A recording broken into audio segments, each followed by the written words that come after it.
Hey guys, welcome back to my YouTube channel and welcome back to my another vlog. Title R thumbnail দেখে তো বুঝেই গেছো যে আমরা কোথায় যাচ্ছি। হ্যাঁ গাইস, আমরা যাচ্ছি দিল্লি।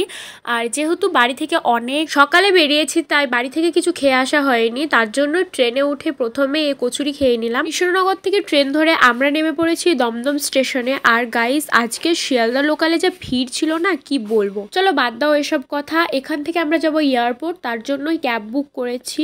চলেও এসেছে ক্যাব আমাদের। আর আজকে কলকাতায় প্রচন্ড রোদের তাপ ছিল, মনে হয় আমাকে দেখে গরমটা বেশিই বেড়ে গেছে। কথা বলতে বলতে চলে এসেছি এয়ারপোর্টে। অ্যান্ড এটা কিন্তু আমার ফার্স্ট এক্সপিরিয়েন্স না, মানে এর আগেও আমি একবার প্লেনে উঠেছি, সেটা দিল্লি থেকে কলকাতায় এসেছিলাম।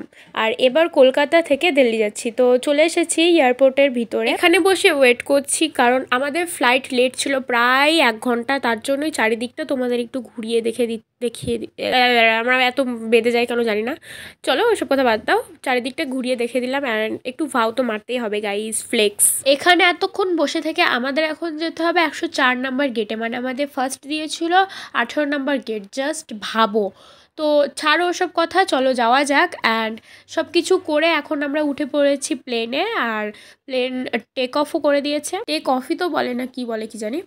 এখন আমরা বারাণসী থেকে মানে যাচ্ছি ওপর দিয়ে, নামবো আমরা গাজিয়াবাদ। আর ওখানে তো ভিডিও করা অ্যালাউ নেই, তাই ভিডিও করিনি এয়ারপোর্টে।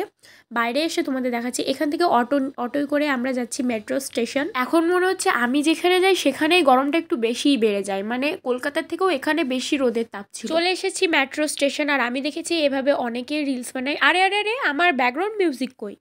তোমাকে না লেখা চিঠিটা ডাক বাক্সে রাখো কোণে, সাদা খামের না লেখা নাম এঁকেছে তার গানে।